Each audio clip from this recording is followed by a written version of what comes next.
Hi, everyone. I'm Ed Harrold.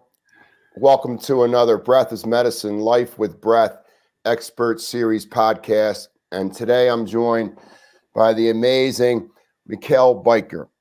And I became aware of this young superstar in the breath world through an app that we're partners on as breath masters called the Breath Source. So I'm really excited to have a conversation with this amazing young man. Welcome, Michaël. Thank you, Ed, for having me. Namaste. Thank you. So you have a background, a deep background in personal growth, the Eastern arts, and helping folks feel a little bit better about themselves. How did you get involved in the transformational business? I guess I did a lot of testing on myself first. Yeah. Right? And I think most people that go on that path and on a journey of helping others, they went through a transformation themselves first, and they just wanted to share that knowledge, like I had myself as well. From a young age, I was always very much interested about the workings of life and the mind and emotions, and why sometimes you feel happy if you do something or say somebody says something. It creates a certain sensation in your brain or in your emotional system. And why is that? How does that work? And I started experimenting with that a little bit. Like, okay, what if, for example, one of the first experiments I did, and this was when I was about 14, what if I would just the whole day do this? Just a mini little smile. And I noticed that you do actually start to feel more positive. And then I started to do little experiments like, okay, what if I hurt myself, instead of saying, stupid chair or stupid this, I say, nice. Yeah. And it's somehow you start to rewire your brain. You start to not see things as a conflict anymore or something you have to fight against in life, but something is just, it's all an experience. And every experience can help you grow in this life into a more mature, a more experienced soul. So I started to take all these things into every part of my life, also the really bad stuff. And on the one hand, I saw, okay, the danger of this is that you start to fake it. You start to, in a way you are a little bit, but you shouldn't really just ignore what is there. So I saw that for some time I was faking things. And I noticed that there were some, on a subconscious level, some emotions that didn't get a chance to be felt. So this created certain conflicts in my subconscious mind. For example, I had skin problems, eczema, and I think partly that was because I didn't really give the space for some feelings that just needed to be felt. So then I saw, okay, let me try this thing, which meditation helped me very much with this, Vipassana kind of meditation, where you just observe what is there without any judgment, just feeling it. Not saying, it's a nice feeling, I want it, or saying, I don't want it, I run away from it, or push it away. Just give space. Love it. And this helped a lot to just open up to what is there, to come face to face with reality as it is, and to become in peace with it, to dance with life and not struggle with it. That's so well said. And, we live, it appears to be such a reactionary time. We're just bouncing off the walls. We're not really responding efficiently to the challenges that we have, and we're constantly exhausted. And we think about Vipassana meditation and the ability just to be the observer, just to be the witness. And we've somewhat lost our connection to that amazing part of the brain that the witness is always on. It's never off, never took a day off, doesn't take sides. It's kind of like Switzerland, doesn't take sides. Can you explain a little bit about how folks might be able to cultivate a relationship with a part of themselves that we might call the observer? Well, it's of course very wonderful, as you are teaching as well, Harrold, Ed, that you are helping people to get into a state of observing and becoming in peace with themselves. The breathing very much helps with that, right? Because sometimes for people, I notice that also for myself in the beginning with meditation, it's really hard to say, okay, just sit and observe your breath, or observe your mind, observe what is there. And people try to sit, and the mind is going all over the place. It's the awareness that's being kidnapped by the mind constantly, by a thought about the future, or a worry about the past, or this or that. So the breathing gets the awareness a bit out of the mind, back into the here and now, into the body. So the breathing techniques, I would highly recommend to everyone, like you are doing as well, like you are teaching as well. This is something great, but it's also very much about taking these things into daily life, and not just to create a little moment of 10, 20 minutes if you do your breathing session on your pillow, and then you have a moment of feeling blissed out or feeling a moment of peace, and then back to normal life again. But to take this ability to stay aware of whatever comes up in every moment of life, so that we start to use every moment to, first of all, change our relationship with ourselves and with life as it flows, and to clear out the impurities that might be there. Because if we notice, if we become aware, we know it's like, hey, there is a bit of irritation if somebody says something to me. And if we become fully aware, okay, let me try to get this state of pure awareness, of just observing without judging. What is happening? I feel tension here, maybe, or I feel tension in my shoulders, or maybe I go into thought patterns about what I should do, or what that person, the stupid person it is. To just observe, what is there? You free yourself. You become a free soul, a free spirit, right? And this is what all these techniques is about, to free your soul, to become aware that you are the beautiful light, the beautiful source of life, of God, that flows through you in every moment. You know, nothing's really changed in the last 2,000-3,000 years except the clothes. And, you know, yoga has provided us a mapping system that is scientifically proven to improve the quality of our perception of ourselves, to improve the quality of the world that we live in, and to let go of thought forms or samskaras, or you might call them neuropeptides, of things that disturb our peace of mind. Can you explain a little bit how, like, the foundation of, like, the yamas and the niyamas, and then leading into asana and pranayama and the whole royal road of yoga, you know, how has that system helped you understand you? Well, it's funny because I was first very much busy also with my health and becoming flexible and strong. So just with the physical side. So I started doing asanas, yoga asanas, the stretches, the postures, and all these things. Fantastic. And many people like myself, they that's how they get into yoga. But then you notice, like, hey, I feel that moment after the session, that moment of deep peace. Okay, that's interesting. That's that beautiful gem, that beautiful. How would you say? What the bees collect? The honey. The honey. Yes. That's it.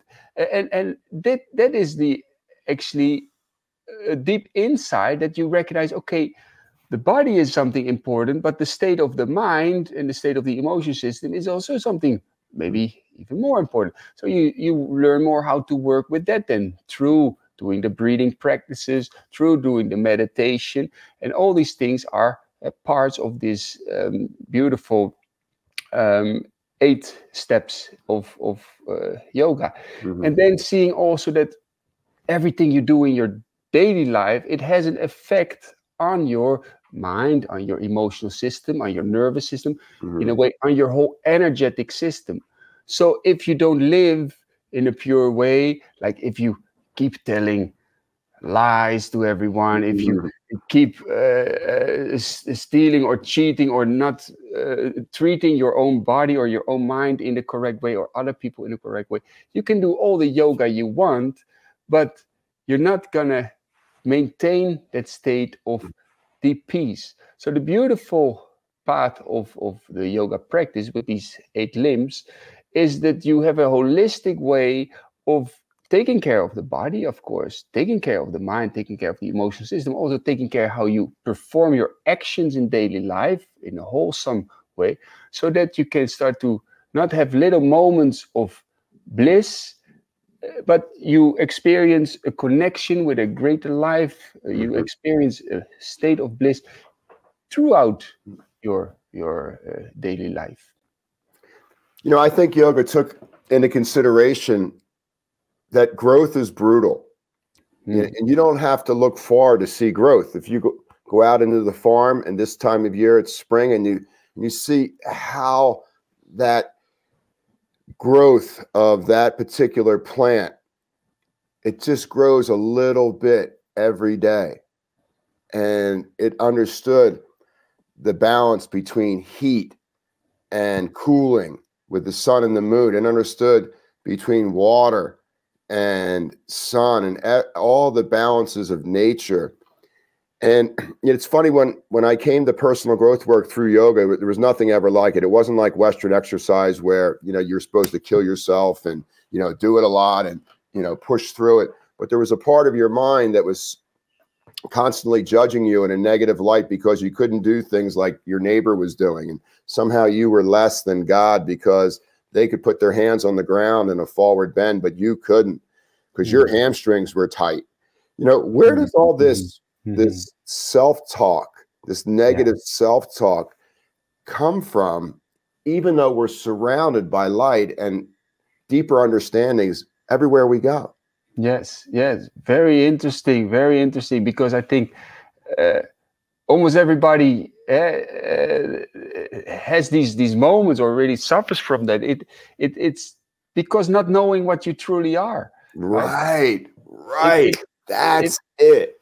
If one knows what he or she truly is and understands, like, okay, at the soul level, at the source level of my being, I'm already this pure awareness, this pure consciousness, the divine light of God, of creation working through me, observing through me. If we know that, then we know that you are already perfect as you are, and that every experience, every moment, every feeling, every state of being is an expression of the divine nature. But as soon as we start to just identify ourselves with, oh, I am how other people see me, or I am this body, but my mind tells me my body needs to be more flexible or needs to be more perfect, then I'm in conflict with myself, because on the one hand, I'm experiencing this body, which my mind tells me it doesn't want to experience, doesn't want to have. And this is the duality, which in yoga we try to get rid of, to get more over yoga, which means a unity, that we realize, okay, this is now at the moment my state of my body. I experience this body. I love this body. I accept this body. Maybe I can't touch the ground. Doesn't matter. Maybe the other person is much more flexible. That's the state he or she is in. This is now my experience in life, and I completely embrace it. I completely accept it. So once we get to know and identify with our essence, we know that all the other layers are just layers. We don't have to get so identified with it. I noticed that yoga never asks more of me than what I can provide.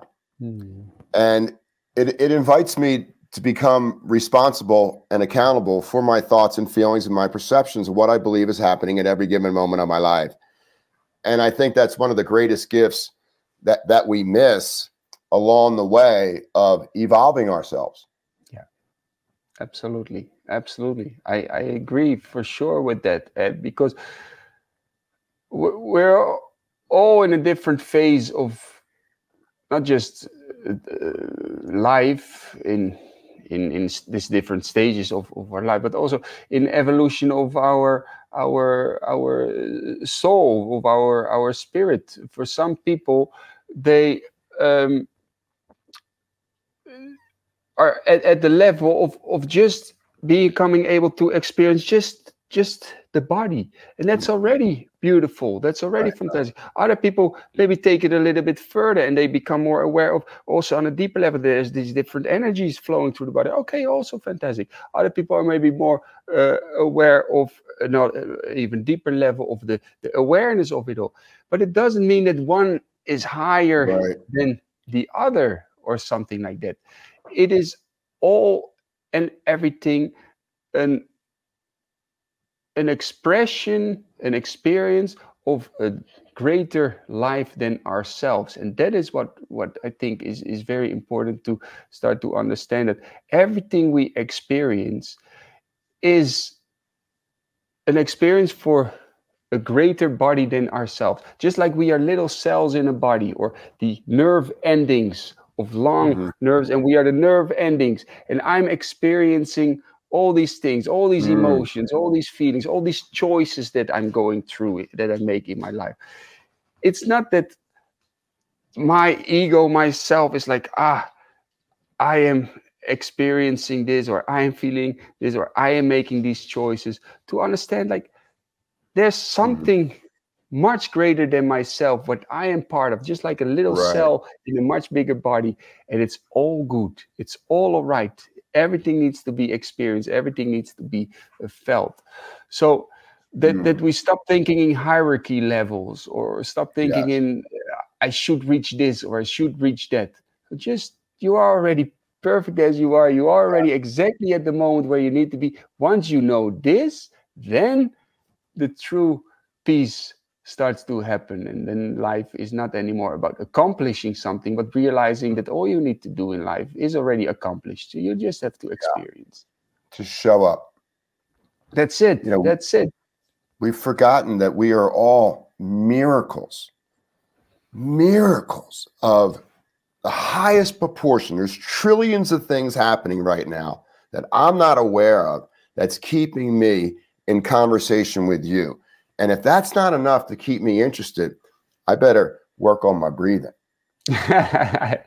That's it.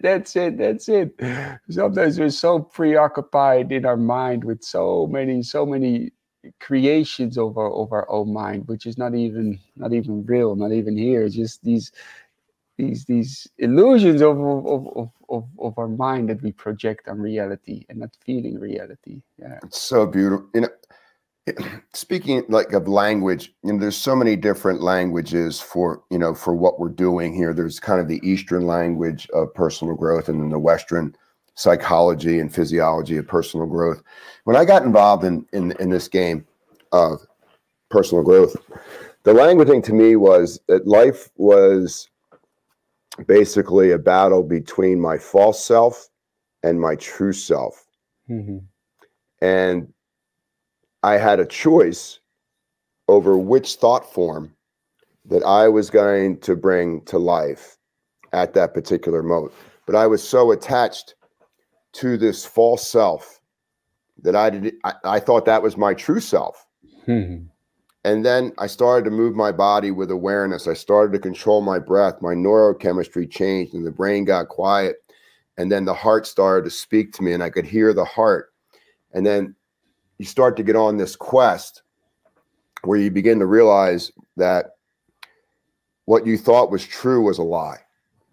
And you didn't need to feed that thought form anymore. And once you had that one thing that you knew was a lie, that you thought was a truth, then you were off on a quest to rediscover and remember who you really are. Beautiful. And I just thought that was like the most amazing thing, because then at that moment, I had an opportunity to rewrite my life, to kind of hit the reset button and, you know, close these older chapters of abuse and not feeling whole, and the need to get attention in an unhealthy way from others to make me feel all like I was this shit, you know? And then, you know, yoga comes along and it's this perfect psychophysiological process, body, mind, that allows us to forget who we thought we were, false self, and remember who we've been all along the way. Beautiful. It's just like, that was joy, like not happy. Like it was like joy. Like, okay, I'm not perfect. I'm a work in progress, but I'm okay. Beautiful. Can you relate to that? Absolutely. Very, very wonderful said. And I'm so happy to hear it, that you went through that process and are now able to share that knowledge with Thank others, you. right? It's such a beautiful thing. But yeah, absolutely, I see that also happening a lot with people going through the process of yoga when they start doing yoga. And like I mentioned before, first maybe just for physical health, or maybe also sometimes a bit in competitive way. Look, I can already hold my leg up like this, and I can already do this, and wow, they get excited, which is beautiful also, right? In a way, because it pushes them to learn more, to develop more. But you see then that slowly the type of practice start to change. At first, it's like coming to yoga classes and then thinking, oh man, this meditation part is boring, but I want to become more flexible, or do of the strengthening exercise. And then you see slowly, okay, they become more interested also in the pranayama practice, in the meditation practice. And then instead of wanting a session with 90% of physical practices and asanas, then it becomes just 20% asanas as a preparation, then maybe 40% of some nice pranayama, and then 40% of meditation, right? So you see that happening. And also in the way people relate with their own mind, or with their own emotions, how they deal with their own own mind, or their own vision, or their own image about themselves, how other people see them, or how they see their past. Everything becomes so more wholesome, so more gentle, so more kind. But not just kind and wholesome and beautiful, but also more with a strength, but a good strength. Not just passively like, life is shanti, life is good, no. Also, sometimes you need to take action for things. Sometimes you need to stand up and help others, or sometimes you need to stand up for yourself in a certain way, to out of respect for what you think is truthful and what is right. And this is also then much more stronger, and people stop living out of the expectations of others, or out of what they had from their past, or about how you should be or what you should become, or no, just feeling from the heart what is right, what is truthful, and living with that with confidence and strength and gentleness, of course. That's so well said. And I think it helps folks understand the process. That there is, once you have this gentle awakening, there's no going back. It's a gift from God. You had that moment where there was this light, where there was once shadow. And then once you've been gifted with that, I have news for you, friends. There is no going back. You will never go back. Now, you might not ever get any further, but you might stay where you are, but you will never go back. And there is no going back. There is only ascension. You will each day hopefully take an extra step, or go up another rung on that ladder, in removing the hallucination of what you thought you were, and remembering the reality of what you were born to do. When you think about the 4 types of yoga, the Bhakti yoga, the Raja yoga, the Karma yoga, the Jnana yoga, these guys and gals, they knew what they were doing. Like, they knew the 4 genetic type of makeups, and they knew there was going to be a system that was seamless for you if you wanted to dip your toe in that pond. Can you explain a little bit about the four real branches of yoga, and what that really means? Because in the West, we've kind of watered down the original intention so that it's more comfortable for everybody. But in that, I think when we try to make it comfortable for everybody, it's comfortable for nobody. Yeah, exactly. And it's so watered down that it loses its essence, and it loses its, I get it. But there's a reason why they did it this way. Yeah, absolutely. Well, the thing is, of course, also that everybody is in a different stage of life. Everybody has a different kind of mind, a different kind of body.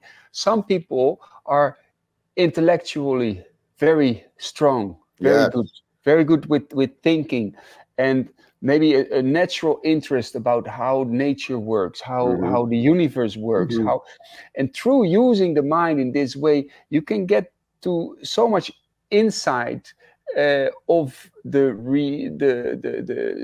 essence of this reality by thinking a lot about this with jhana yoga, where it's going into science, into wisdom, into really using the mind to get a grasp, a glimpse of how amazingly it all actually is, and realizing then eventually, like, you know, you can know with the mind everything, but you don't know nothing, because it's so great, it's so amazingly, fantastically great that you understand that it's beyond our ability to perceive, but that gives us the realization that you are part of something so beautiful, so great.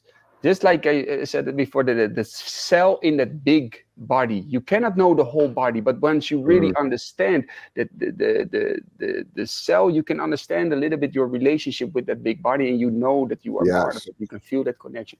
So that is, in that way, using the mind to get into a state of feeling that connection, and realizing that connection, and knowing that you are, in essence, part of a greater whole. self, a greater whole. Exactly.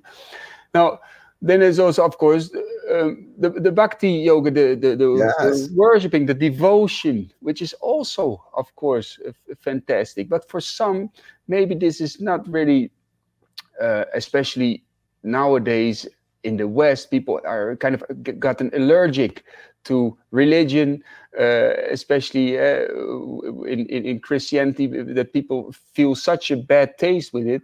I personally, I was grown up as with Christian parents. My father was a preacher, and my mother. And I got so much beautiful things with it. I don't feel a strong connection so much with the church itself. I don't really am a church goer, but things that Jesus said were so inspiring for me, and I'm very, very grateful for that. But in that way, I also got interested in Buddhism very much, and even I got interested in Islam, in Hinduism, and all these different religions. And then I saw, like, okay, there is an essence in it all. There's a truth in it all, which is that there is this deep sense of connection that we can start to feel with a greater whole. And nowadays, I the whole day through, I'm saying, okay, thank God, okay, wonderful. When I have food, for just little moments of devotion. If I see something beautiful, little moments of devotion. So taking that in my daily practice, and this can also help us very much to know our position in this greater reality. If I see a beautiful cloud formation, or if I'm going for a surf in the water, or if I'm having food, and I have a little moment of gratitude, okay, just maybe even if it's 1 second, or just, okay, thank you. Then I know my position, that I get grateful, I get thankful, but also I understand that everything that happens is a lot of times beyond my ability to control, and it's just for me to experience, and to trust that process, to open up to the process, to know that I'm part of that whole flow, and it's all right. It's manifested by something greater than myself, which I am in connection with. So that's also something very beautiful, the bhakti yoga, and of course, I'm just a little tip of the iceberg what I'm explaining. Maybe you know much more about bhakti yoga than myself. But, I love the chant. Yeah, beautiful chanting, very wonderful. I mean, the vibration of these chants. I mean, you talk about people who, you want to get high, you want to feel at home with God, but rather than take something from the outside and put it in you to adjust your brain, you can turn things on inside you that are just as powerful, and your mind can see that you can do it yourself. Beautiful. That's it. And the thing is that for so many people, there is such a strong barrier against this, right? They feel a bit weird. They feel a bit like it's Right. a sect or a cult, and they don't want to do Right. it. But sometimes in sessions that I have, I say, just try it, just Right. do it. And then it's like, as soon as people go over that hurdle of the ego, of Right. thinking like, oh, what if my friends would see me, because we always made jokes about, oh, Krishna, chanting, those kind of things. Once they get over that hurdle and they do get into the vibe, the mode, it's such a relief, right? Such a releasing, such an opening up. It's a beautiful thing, beautiful thing. Yeah, everybody has their weird meter. You know, that I'll do this, but I'm not doing that. You know, that's too weird. That's not enough weird. You know, without weird, nothing would change. Yeah. Yeah, that's it. That's it. It would always be the same boring reality. Yeah. You need weirdness. Yeah. It's funny how yoga allows us to embrace the chaos and not become chaotic, but shift, you know, from who we were yesterday to more present today, which ensures a better tomorrow. Beautiful. Well said. Yes. Yes, absolutely. Absolutely. So very nice. This breathing thing. There was one more thing. Sorry, Ed. There was one more. The karma yoga. Karma yoga, right? yeah. Which is so important. So important for people to be in service, just doing things for others, helping others, being at service. This gives so much goodness to yourself. Jesus once said, everything you give comes back in tenfold, and in many other traditions and religions, you see this back, that what you give is what you will receive back. So it's putting yourself in service, which will also greatly help to not put yourself, your own mind, your own emotional state, your own life always on the first place, because sometimes people get so obsessed with that they always want to fix themselves, or to fix their mind, to fix their emotional system, and when you become so obsessed with yourself that you see your own problems, your own life as number one thing that should be taken care of, that you become completely self-obsessed. But once you start to shift your awareness to the problems of others, to how you can help others, to put action, not just looking at the problems of the world and others and thinking, oh, everything is going to mess, oh, that poor person. Put it into action to do something good. And then so much energy is being released within yourself, good energy. And also you shift your weight and you think, my own problems, you know, it's not so not so much, not so important. My own state of happiness, it will become better and better, but it doesn't become priority number one anymore. You just put yourself at service, and that puts yourself in such a good state of feeling connected with greater life than yourself, and not just focused on your own little ego life. So well said. You know, life here on Earth, you know, Earth is a working planet. This is not a rest home. You know, from the time you open your eyes in the morning, you're creating karma, and you're not following karma. Karma's following you. And, you know, when we have that breath that, you know, holds our spine erect, and that we have our attention on the material that we're working with, subconsciously, consciously, all of a sudden we begin to realize that there's a part of me that's my own worst enemy. How'd he get in here? How can I get the microphone off of this guy? Because every time I listen to him, bad things happen. It's like I've been hijacked. Yeah, yeah, that's it. But it's important for folks to realize that this is the process of awakening. Yeah,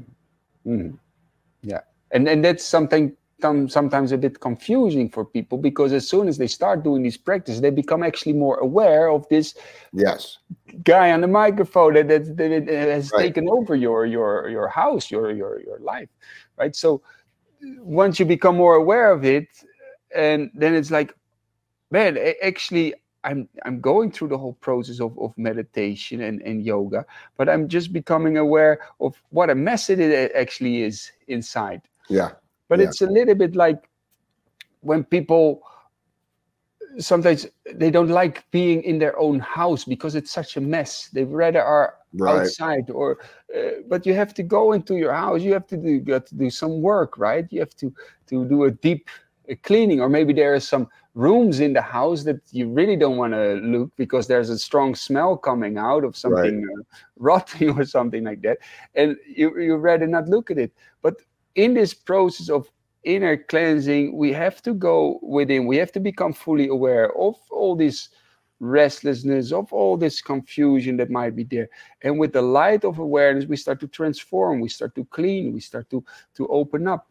So once we are developing the awareness and the courage to come face to face with ourselves, to become aware of it all, the light of awareness will transform every dark corner, will bring light into our whole being, instead of just ignoring some parts of ourselves and just being busy in life with other things.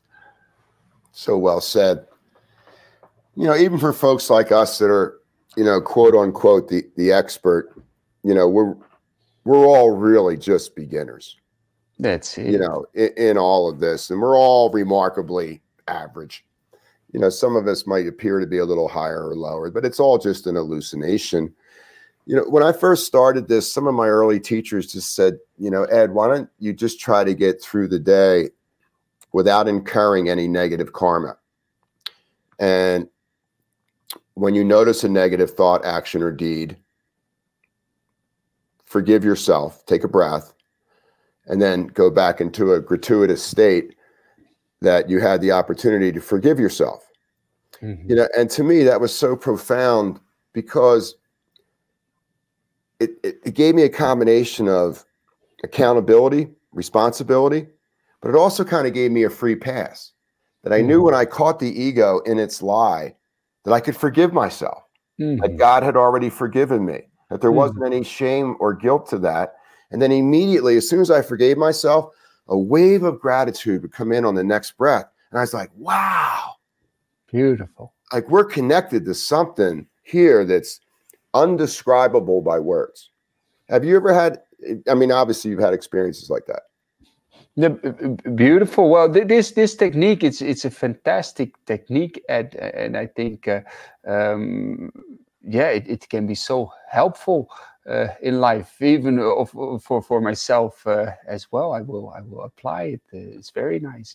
The good thing is also with this technique is that it gives you an ability to work with the negative emotion, instead of just being how would you call it, becoming aware of it, but then what do you do with it then? You're just overwhelmed with it. But if you can have a certain action to work with it, like, okay, wow, this is an opportunity, and impurity comes up. Now there's an opportunity to work with it, to put action of forgiveness into it. And this is very, very transformational, for sure. In my own life, to start to see every moment, every thing that happens in daily life, not just as something, well, okay, it happens, let's move on, but to see every moment as an opportunity to learn, to grow, to work with, to move. That can help so much to grow. And I must say that when I was a couple of years ago, I was living by myself on a beautiful cliff in a camper van with the beautiful ocean behind below. And every morning I would go for a swim, do a long yoga session, and in the afternoon, long yoga session, qigong, and all these things. Very shanti, very peace. I would have not so much connection with people, just a couple. But as soon as there was a little bit of friction, it was like, okay, I do my own thing again. I go into my own bubble. Then I met my beautiful wife, Harmka. I love her very much. And then already, if you have a love relationship, a lot of 99% it's beautiful, but every now and again you do show each other there's still maybe a bit of friction, a bit of irritation, a bit of this, a bit of that. And then we got two beautiful children as well. Thank God, very wonderful. God bless. But God bless. this is something that you cannot, as soon as you feel irritation or something, it's not like, okay, I'm gonna go away, forget about it, I'm gonna be by myself in peace and all shanti shanti, all very nice. No, you have to face, you have to really see that, okay, there's still so much impatience within me when the kid, the baby is crying all night and then all day and then this and then that. So that then I really understood, wow, there's still so much work to do, actually, because there's so many moments where I still feel impatience or frustration. If you didn't sleep good for 2 years or I don't know how long, then it does get on your nerves, all these things a little bit. So sometimes we think we are there, kind of, but then life turns in a way and shows like, hey, there's still some things still to work with, to become more in real peace, because it's easy to be in peace when you're by yourself and everything is nice, you have enough money and everything is flowing. But as soon as that balance changes, can you still be in peace? Can you still be okay with yourself? And in those moments we can really grow and learn even more, right? Oh, without a doubt. And you know, you're going to get nicked up a little bit out there in the world, you know, emotionally, mentally, hopefully not physically. You know, what are some of the tips that you use with folks to overcome their identity to fear and attaching themselves to fear states of consciousness? What are some things you'd like to use with your clients? That's a good one. That's a good one. Yeah. What I sometimes do with people is then, first of all, feeling, how does fear actually feel? Right. Where do you feel it? Instead of going into a mind mode and thinking, okay, I'm not feeling it, or I am strong, or telling yourself you are strong. Just what is it? What is it that you're running away from? What feeling is it? Because we can. That's also a thing. Hey, you know this very well, Ed. Of course, also with the Vipassana method of meditation. It's not about trying to change things in your life, or trying to change your body, or change even your breathing or something, but just to come face to face with, to feel what is actually there. Because what happens otherwise, if the fear comes up and then you do a method of something to change your state of brain, maybe you will have changed your physiological state or your mental state, and then you don't have to feel that anymore, but you still have not been able to deal with it, to come face to face with it, to feel it completely. Because as soon as you can feel it in its completeness and become okay with it, however hard it is, then you will never have to run anymore from it. You will never have to change anything, because you are in peace with it. So instead of changing something about ourselves to make the fear go away, it's about becoming okay with the fear. So then the method would be to just sit, also to calm your breathing, of course, but then to feel, where do you actually feel it in your physical body? Is it a little bit in the shoulders? Is it around the heart? Do you feel in your face things start to frown? Because in the physical body, all the emotions and all the state of minds are reflected. And it's a beautiful tool to start to feel what is it doing in this physical reality right here, right now. And once you can start to feel that, to go a little bit deeper, okay, what is it then on an emotional level, on a mind level? What is that friction? What is this is especially important. What is it that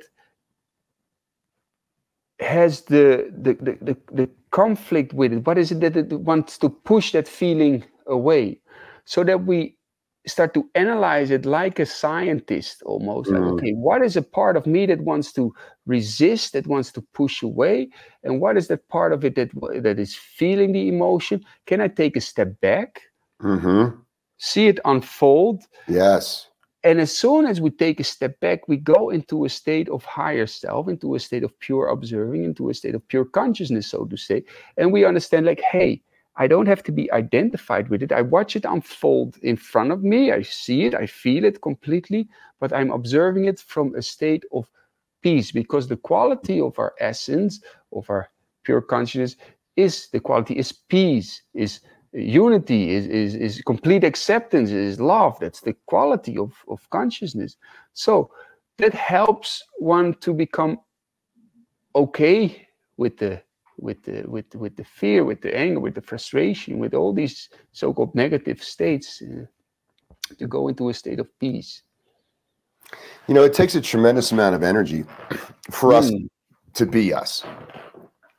And understanding that a plant looks different at 8 o'clock in the morning than it does at 5 o'clock in the afternoon.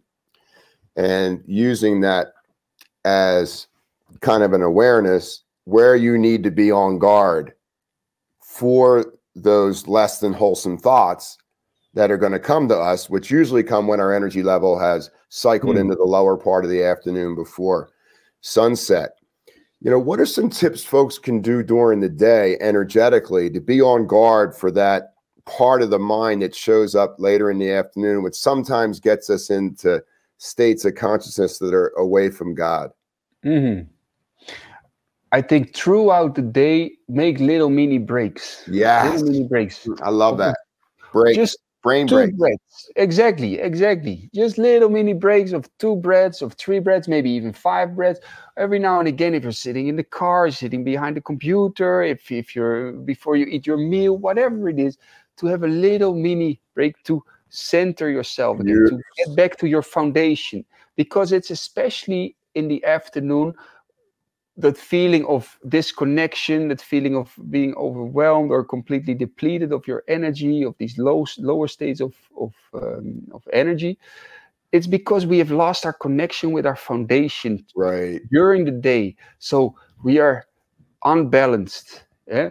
And all these negative states easily they take over our whole mind, our whole emotional system. So during the day, to keep every now and again, make a couple of calm breaths, hand on the belly, hand on the heart, some slow breaths. Or if that doesn't, if you cannot do it because you're in the middle of the office or something, okay, maybe just your hands resting on your knees and just a couple of breaths, so that you keep your connection, your anchoredness with the foundation. And that also stops us from getting too lost in the dynamics of daily life, of the work, busyness, the busy. Exactly. Yeah. It's so funny how the ego doesn't want to stop what it's doing during the day and become a being again. You know, like, oh, I'm going to take a minute off. Michaël says, take a minute off at the top of the hour and just take a minute and take 5 focused breaths. Well, that's not going to work. I mean, I need more than a minute. I'm really messed up.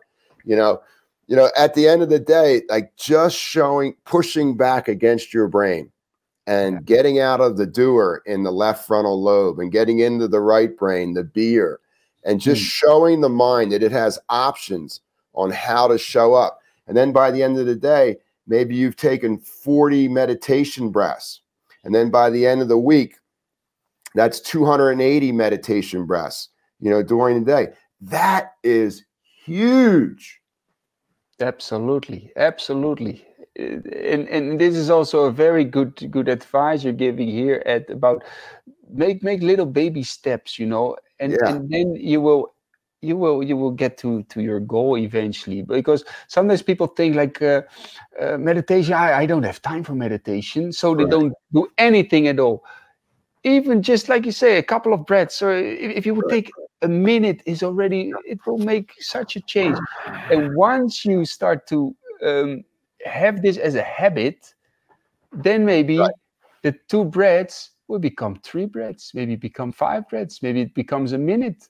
Maybe the minute becomes 5 minutes if you put it into your morning practice somewhere. And maybe you can develop a little 10-minute break in the morning to cultivate your mind, your emotional state. Because it's with your mind, it's with your emotional system, it's with your body, it's how you perceive your life. So why not take just 10 minutes in the morning to optimize that, to live life in a little bit more harmonious way? Everybody wants to hit the accelerator and nobody wants to touch the brake. And what happens is you fry the system, and the system's overheated. And when the system's overheated, you can't sleep at night. And then that creates whole nother host of issues. I remember when I first started out, I came in, I'm all rambunctious. I got to heal. I got a life to live. I got to get this fixed, fast. I'm really messed up. And they were like, Ed, just take your time. Take your time. Be patient with yourself. There's no rush. Everything is going to be okay.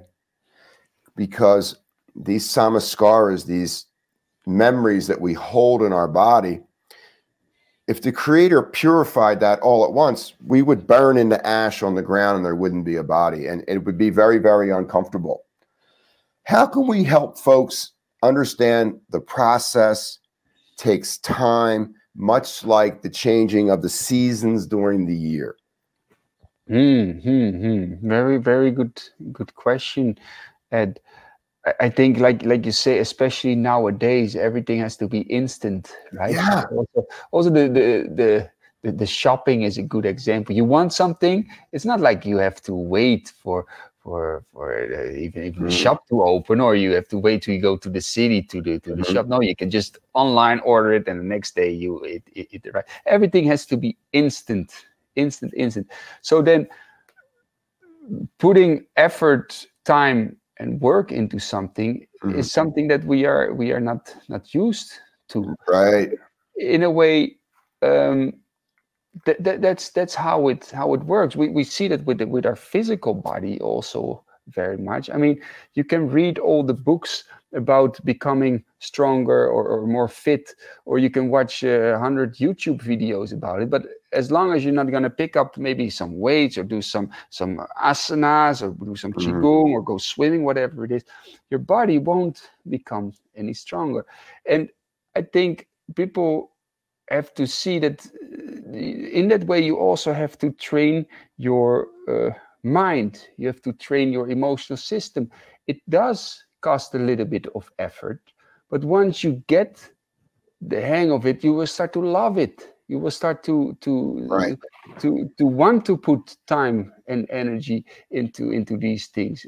It starts to change your life in such a beautiful way, because in daily life you will deal with people differently. You will deal with your problems differently. You will deal with your mind, your emotions differently.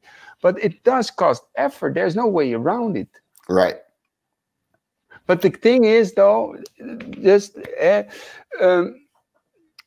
there is the thing of breath work, of breathing, is like a magic remote control. You can get yourself into a state of peace with doing a couple of rounds of some strong spinal breathing, or doing some certain types of breathing, which gets you into that state.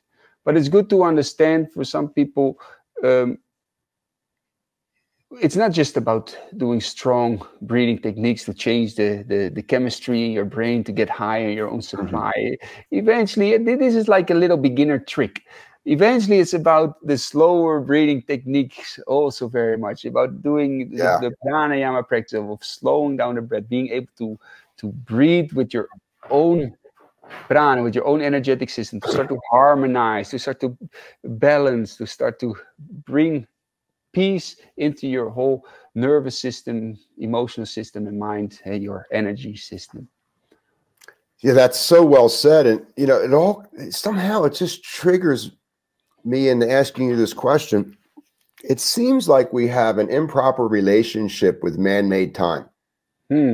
The way time has been taught to us. And it seems like there's never enough time to do what we want to do, and there's plenty of time to do what we don't want to do. What are some of the practices that we can do that change our perception of time, which gives us space to reorganize ourselves? Well, for sure, meditation is Yes. a fantastic thing. The interesting thing is with meditation is that you realize how long 5 minutes actually take. Because if you're scrolling on your phone for 5 minutes, you can scroll for an hour, and it's like, whoa, it's like 5 minutes have passed. But sometimes with meditation, especially when people have a very restless mind, you realize like, wow, in just 5 minutes, I had already like hundreds of thoughts. How much time has already spent? Oh, just 5 minutes. It feels like half an hour. So it gives you a real good perception of time. It resets a little bit your perception of time, because otherwise, with all these devices that we have nowadays, you can get so much information. You can see the whole world basically in photos and videos and all this information that you can get in such a short amount of time, that your brain gets wired like that it needs constantly new impulses. But in the meantime, time is just flying. It's wasted. It's gone. Right. But when we become really aware what is actually happening in this moment, if I just take a moment to observe my breath, to calm down, the brain has to go into another state again of slow information processing. And this is very hard sometimes for people to do. What I do sometimes, which is a great exercise, I would highly recommend it for everyone, is that I go into nature for 3 days and without any food, with just some water, and then sit in a tent, not taking any books, not writing anything down, not going for long walks, just sit by your tent, maybe do a bit of qigong or yoga, but just sit, do nothing. Your brain has to reset, because it's like, I need impulses, I need to do something, go somewhere. That's how it's wired. So you get very bored. But through this process, through this burning of, because it feels almost like burning, being very, very bored, you start to go through processes of impurities, maybe restlessness that comes up, maybe some thought patterns that don't serve you, they come up. And you have to just sit with it, go through it. And it's like you realize one day can take so long. It's how much time there is in a day. It's amazing. So then after doing that for 3 days, and you start to purify yourself, but you also start to reset your brain again in the notion of time and the experience of time, you come back into reality, and you, or society or your own home, and you realize, okay, wow, there's so much time in a day. I can do so much. You do things with more awareness, with more presence, also because you have not been eating. You taste again, really. You become fully grateful that you have a hot shower, that you have food in the fridge. It resets completely your whole experience of life. So this is something very hard for some people maybe, but it's highly recommended. That's so well said. Thank you so much for that.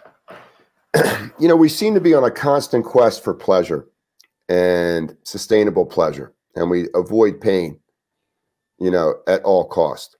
And, you know, if we don't create a healthy relationship with pain, pain creates a relationship with us that takes away any potential for future pleasure. What is the gift that pain brings to us when we can control or have somewhat of a conversation with the painful state, rather than the pain telling us, you know, how it's going to be? To see pain not as something that shouldn't be there, but pain as a healing process, as a burning of karma. Thank you. And it's the fire that we don't want to be close to, that we don't want to feel. But once we start to change our relationship with the pain and feel like, okay, you know what, I'm going now through this pain, through this sickness, through whatever you're going through. It's because I need to go through this process. and every moment I can be okay with the pain. It's burning old negative karma out of my system. Where can we take this breath in the next, where do you see it 50 years from now? Hopefully, it will become a normality. It will become me too embedded in our society. Now it's very nice to see my kids, they're 4 and 6 in their school. The teacher is already teaching them meditation every day, and they do meditation every morning, and they teach yoga on some afternoons in the school.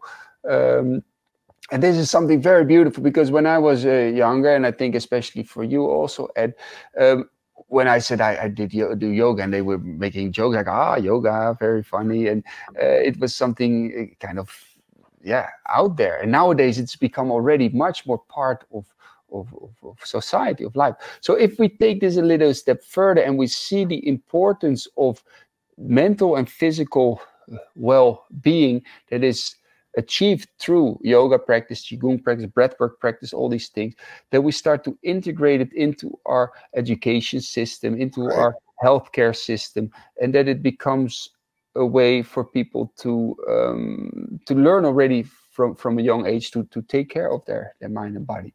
The interesting thing also that is happening now with the coming of AI and robotics and everything, is that I think human beings will not have to work anymore. And most of the jobs you see nowadays, they can easily be replaced by robots and AI, and this whole evolution of AI and robots is going to go faster and faster, I think. So maybe if all goes well, hopefully, then human beings don't really have to work anymore. So if you don't have to work anymore, how are you going to spend your free time if it's also not about having more than the other, and I have created this business of this and that? Then people have to spend their time onto other things, onto maybe creative things, but also onto spiritual development, because it's spiritual development and finding a state of success in feeling of inner peace, feeling of okayness, feeling of fulfillment. Then all these practices that lead to that state will become much more important. So imagine if you have all the time during the day in the world, but we see now that using it up with scrolling, with consuming stuff, is not making you happier, and is actually in a lot of cases making people literally sick. Then we see like, hey, we need to change our behavior and spend time into finding fulfillment and connection into a deeper sense of self, into a higher state of consciousness, so to say. So if there's all the opportunity for people to spend a lot of time on that, joining lots of yoga classes, or spending lots of time on self-healing methods and all these things, then maybe whole society will be elevated in a way into a higher state of consciousness. Yeah, I totally believe that everything that's happened in the past has brought us to the precipice of where we are today. Nothing is wasted. Nothing needs to be added. That we simply need to just evolve. That's it. That's it. And this is evolving. I mean, back in the days, people were spending most of the hours a day. I mean, hundreds, if not thousands of years ago, on gathering food. That was the main thing. In the past 100 years, people will spend most of the time a day on just working, on surviving. Most maybe being free in the weekends. That was 100 years ago. You had no weekends. People were just working, right? Maybe on Sunday, there was one day a week where you were free. So now people are talking about 3-day work weeks, right? Where everybody working less and less. But what to do with that free time? How to fill that up? And hopefully with all these practices, people will spend more time on that, and the consciousness will start to rise with that as well. Michaël, thank you so much for all you've been, all you are, and all you're going to be. I really appreciate spending some time with you. You just made my day with your knowledge and wisdom and experience that I think every human can relate to. Thank you very much. Ed, for having me. Keep up doing your great work as well. And let's make this world a bit of a better place altogether, right? I appreciate you so much. You're such a great man. Same to you, Ed. Same to you. Igualmente, as they say in Portugal. Same to you. Yes. I appreciate that. We're going to have a bunch of links below here where you folks can connect with Michaël and do some work with him via the computer. You're going to love it. He's a master.